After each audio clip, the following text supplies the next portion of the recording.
even as we continue on, we recognize that Mike Murdoch, he also continued to say in the chapter, he asked some questions, and two questions that stood out to me is where he asked, do you have a personal list of goals and dreams?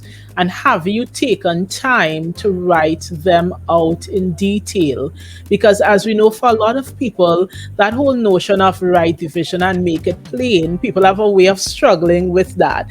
That we like to just think about it, we want to talk about it, but it's a struggle to get to that write it and make it plain. So I want to hand over, and even as we welcome Ingrid Hakim, so grateful that she was able to join in the conversation this evening. But Ingrid, or Mommy Ingrid as I love to call her, I want to ask you, as we reflect on that part where Mike Murdoch spoke about the importance of having that personal list of goals and dreams and taking time to write them down in detail.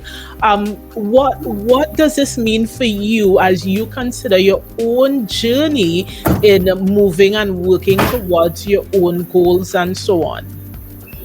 Okay, well, for the greater part of it, I never did that. I never, it's always in the head, it's always in the thinking, because I'm a person, I like to think, and I like to talk, and I like to do, and I like to dream. And for a very, very long time, it was stuck there, just thinking and just dreaming. And very recently, and I must say, and always give kudos to Alina Lewis, having several conversations with her and stuff like that, sharing dreams and sharing ideas. And I remember the last book club series, you have to excuse the traffic. Where I'm located, I have a lot of traffic behind me. Sure. So sharing that dream, I was encouraged by Alina to do the very same thing, sit down, because I have this dream of, and I want to call it more or less, I guess, my God-given talent. I really, I like helping people. And at first, to me, I didn't understand where it came from. It's like you said, it's a magnet. I used to tell myself, well, I'm a magnet. I'm just attracted to all these people with problems. I'll be sitting by my lonesome, and then somebody will just come up. But I think it's the personality. So, somebody says morning, I'm not the morning person, I'm the hi morning, and that opens a door for conversation. And, it took a very long time for me to understand myself and understand that's a gift that God gave me.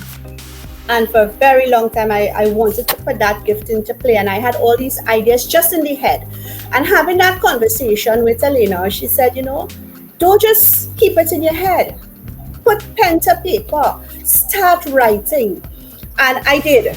And it was just recently, it wasn't a long time ago, it was in the last couple of months or so. And I did put pen to paper. And when I started putting ideas down, they just kept flowing and flowing. And I'm there now, so I have all these ideas, And I reached out again to Alina and I said, here's what, I have some ideas. And I wrote it down. When you have a second, because she never has a second, and but she made that second for me, and she went through it, and she says, okay, Mommy Ingrid, so this is what I want you to do. And she, I needed somebody to help me put it into perspective.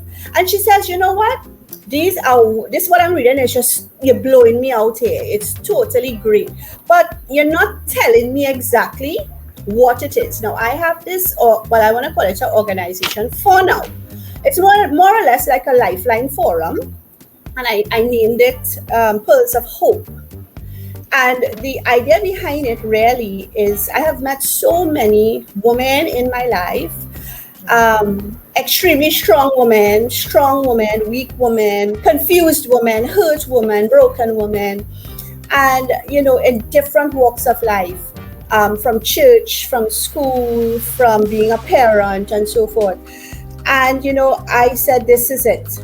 I wanted to create this haven where I will have as my core women, but not just strong women who have it together. Because my belief is, let's mix it up a little bit, right? Yeah. So If we have a weak woman who, we have, like myself, I am floating because in some areas of my life I'm very strong. Sometimes I come across it, tell me you're too strong. And then there's some areas that I doubt myself. So that's my weakness. So I say, you know what, if we blend it, then a weaker woman, for whatever reason is her weakness, she will learn and she will grow and she will become from the stronger. And the stronger woman, sometimes we feel we have it too put together. So we in ourselves can be humbled, in that mix. But I did not know how to put all of that together. And I came in late. Apologies, I had some technical difficulties, but I came in and I'm hearing a conversation about coaching and mentoring. And that is really important because I needed somebody to coach me on how to put this together.